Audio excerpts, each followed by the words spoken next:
chào các bạn nhé. Lại được gặp lại các bạn trong video này. Hôm nay mình sẽ làm một cái điều mà mình đã nói trong các cái video trước. Đó là bí quyết bay như thế nào để tạo nên các video mượt mà và chuyên nghiệp. Và đây là những cái bí quyết mà được rất nhiều phi công chuyên nghiệp trên thế giới đã, đang và luôn sử dụng khi bay. Nhưng mà trước khi đi vào cái nội dung chính của cái video ngày hôm nay thì mình xin được giới thiệu mình là Lơ Máy Bay. Mình là một người yêu flycam và du lịch. Mình sẽ ngắn gọn lại trong 3 điều sau. Thứ nhất là luôn bay có kế hoạch. Và cái bí quyết thứ hai ấy là sử dụng hợp lý các cái mode của flycam. Thứ ba là chúng ta bắt buộc phải hiểu cái flycam của mình. Mình sẽ đi vào điều thứ nhất nhé. Bay có kế hoạch là cái điều mà tất cả các chuyên gia về flycam người ta đều khuyên. Hơi chung chung phải không? Mình thấy nó hơi chung chung. Thì bay có kế hoạch là như thế nào? Để mình kể cho các bạn một câu chuyện nhé. Trước kia mình là một người bay không có kế hoạch. Mình đến địa điểm cần quay và mình cứ thế mà bay flycam lên thôi. Và mình đã tốn rất là nhiều thời gian. Ví dụ như cái video chùa vàng Ninh Bình, ngôi chùa đầu tiên được dắt vàng này ấy, thì mình bay trong vòng 1 tháng. 1 tháng trời mình bay, mình thu thập các cảnh quay ấy. Về thì mình mới ghép lại thành video và mình thấy cái thời gian đấy mình bay không có kế hoạch, tốn rất là nhiều thời gian. Nếu mà bây giờ cho quay trở lại thời gian đấy ấy, mình chỉ bay trong vòng 1 ngày là mình có thể hoàn thành được cái video giống như vậy. Thế nên mình mới nói cái tầm quan trọng của cái việc bay có kế hoạch. Bởi vì khi bay bằng flycam ấy, nó khác với việc sử dụng các thiết bị quay khác. Sử dụng các thiết bị quay khác ở dưới đất ấy, chúng ta có thể có thời gian rất là lâu, nhiều giờ đồng hồ. Nhưng mà khi bay bằng flycam ấy, thời gian của chúng ta chỉ tính bằng phút thôi. Chỉ tính bằng phút thôi. Nó không có quá nhiều thời gian cho chúng ta để suy nghĩ và lựa chọn đâu. Thế cho nên là chúng ta luôn phải có kế hoạch. Đây mình sẽ ví dụ cho các bạn.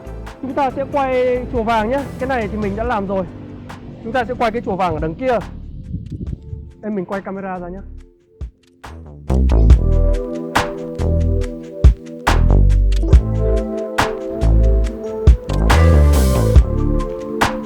Như các bạn đang thấy thì đây là một cái bản nháp kế hoạch nhanh của mình thực hiện vẽ ở trên điện thoại. Thực chất thì các bạn có thể dùng giấy hoặc bất cứ thứ gì để phác thảo lên cái đường bay, các cái đường bay chi tiết. Đó chính là cái kế hoạch mà chúng ta sẽ định bay. Và đây là cái chùa vàng và cái đảo chùa vàng. Thì mình sẽ đưa các đường bay ví dụ, sau đó mình sẽ bay thực tế để cho các bạn xem khi mà mình bay theo kế hoạch.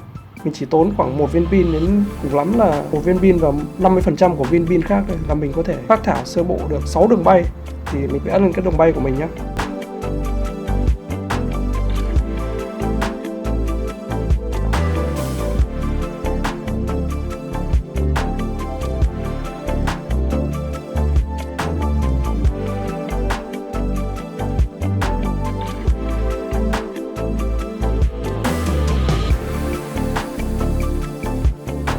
Để mình xem thời gian thôi nào.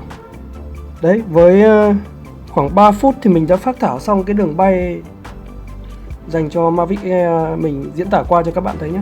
Thì đường bay thứ nhất thì mình bay lên 70m, sau đó mình tiếp tục bay lên 30m nữa, bay tiếp đường thứ hai là bay song song với lại khu quần thể này.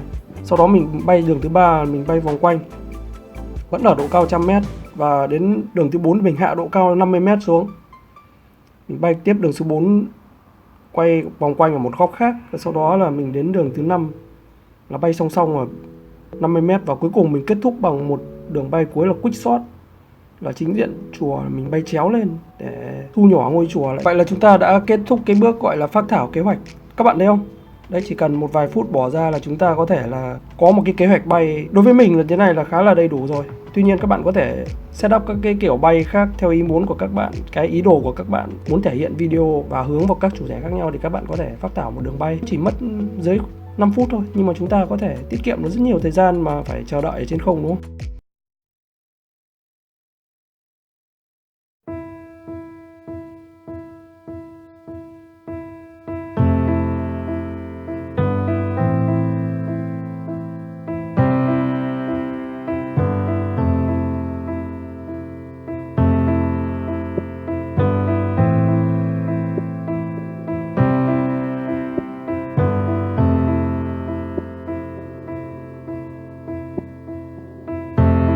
we're lying there on the bed above the sheets.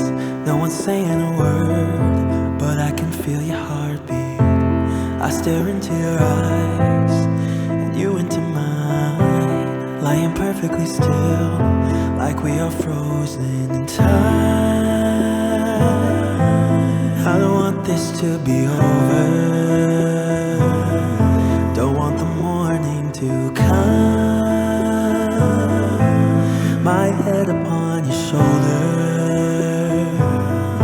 wishing that you would say, I think you should stay, I think you should stay, I want you to say. Và đó ấy, chỉ là một trong các ví dụ mà thiết lập kế hoạch bay thôi. Thực ra thì mình còn rất là nhiều cách để thiết lập kế hoạch bay. Mình sẽ tiếp tục bật mí đến bước thứ hai nhé. Nếu mà để ý thì các bạn sẽ thấy là Flycam nó sẽ có 3 chế độ, là chế độ Normal Mode chúng ta sẽ sử dụng nhiều nhất, chế độ Tripod Mode và chế độ Sport Mode. Khi mà kết hợp các chế độ đó hợp lý ấy, thì nó sẽ tạo thành các cảnh quay vô cùng khác biệt. Mà mình muốn nhắc đến cái mode quan trọng nhất khi mà chúng ta bấm vào cái nút quay ấy, đó chính là chế độ Tripod Mode. Và để phân biệt cái chế độ Tripod Mode với cái chế độ Normal Mode ấy, là chế độ bình thường ấy, và cái chế độ Tripod Mode nó khác biệt như thế nào ấy, thì mình sẽ bay luôn bây giờ và mình sẽ ví dụ luôn cho các bạn thấy nhé.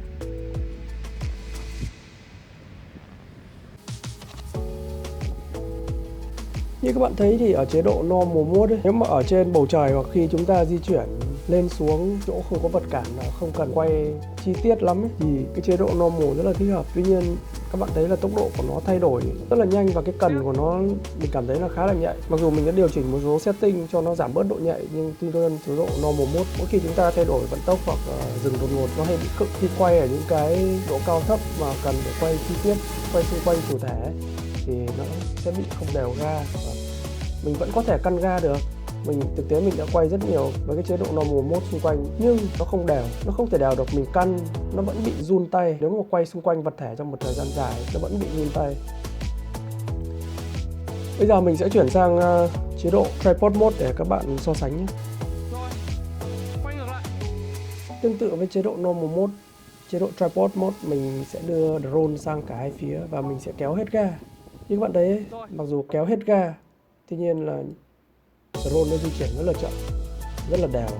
Và kể cả khi mình dừng đột ngột ấy, thì nó cũng dừng lại một cách rất là chậm rãi, chứ nó không bị giật khựng như kiểu chế độ Normal Mode. Và hôm nay thì mình không mang cánh bảo vệ nên mình cũng không thể hiện chế độ Sport Mode. Chế độ Sport Mode thì nó còn thay đổi tốc độ nhanh hơn. Có một số trường hợp cái chế độ Sport Mode ấy, nó còn khiến cho drone nó bị trôi đi một đoạn và nó rất là nguy hiểm, không có cảm biến mà quay ở những cái góc quay hẹp. Và mình sẽ cho các bạn xem một ví dụ của một người bạn mình ở hội Mavic Air thế giới. Bạn ấy ở Malaysia và bạn thực hiện một cảnh quay bằng chế độ Sport Mode rất là đẹp. Và mình chỉ muốn nói là khi chúng ta đã bay quen, chúng ta kiểm soát được tốc độ ấy, chúng ta có thể bỏ hết cảm biến ra như chế độ Sport Mode và chúng ta tính toán một cái đường bay kỹ lưỡng thì sẽ tạo nên những cái cảnh quay vô cùng độc và lạ. Đi kèm với đấy là những nguy hiểm, cho nên là đòi hỏi phải có nhiều giờ bay, có nhiều kỹ thuật và một số mẹo riêng cho chế độ Sport Mode này. Chắc chắn sẽ thành công nếu mà có những cái mẹo riêng. Mình sẽ dành một video khác để nói riêng về chế độ Sport Mode. Và khi sở hữu Mavic Air hoặc là Mavic Mini, những con drone nhỏ ấy, thì cái chế độ Sport Mode này nó càng phát huy cái hiệu quả một cách tối đa. Và cái bí quyết cuối cùng mình muốn chia sẻ là các bạn nên hiểu cái Flycam của mình. Bất cứ cái loại Flycam nào ấy, nó đều có những cái điểm mạnh riêng.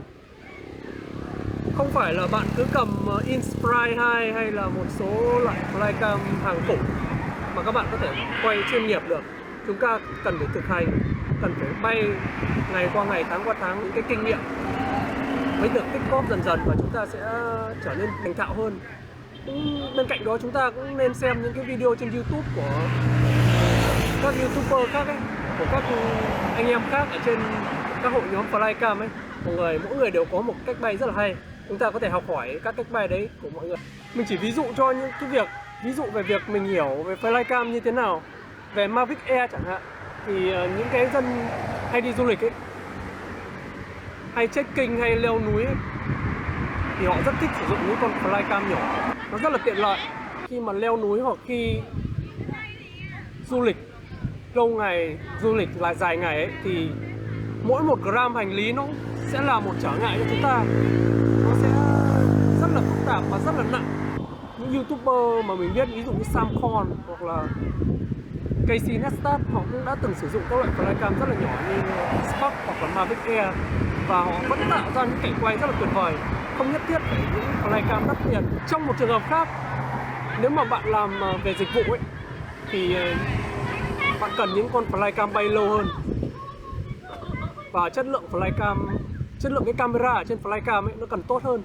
Ví dụ như bạn quay phim đám cưới này, hoặc bạn làm những dịch vụ theo quảng cáo theo yêu cầu ấy, thì lúc đấy bạn sẽ cần những con flycam bay lâu hơn. Những cái project lớn ấy cần phải quay nhiều thì các bạn sẽ sử dụng những con flycam như Phantom hoặc Inspire chẳng hạn. Và cuối cùng, nếu mà các bạn thấy cảm thấy video này hữu ích thì đừng quên like, để lại một subscribe để ủng hộ tôi làm các video khác về flycam, đập hộp các cái phụ kiện về flycam. Và tôi chuẩn bị làm một cái video về cách tự làm một cái phụ kiện flycam chỉ 10.000 nữa nhé, rất là hữu ích. Trong một vài ngày tới tôi sẽ upload cái video đấy lên. Các bạn nhớ like, subscribe, theo dõi nhé. Video của tôi đến đây là hết. Và chúc mừng năm mới.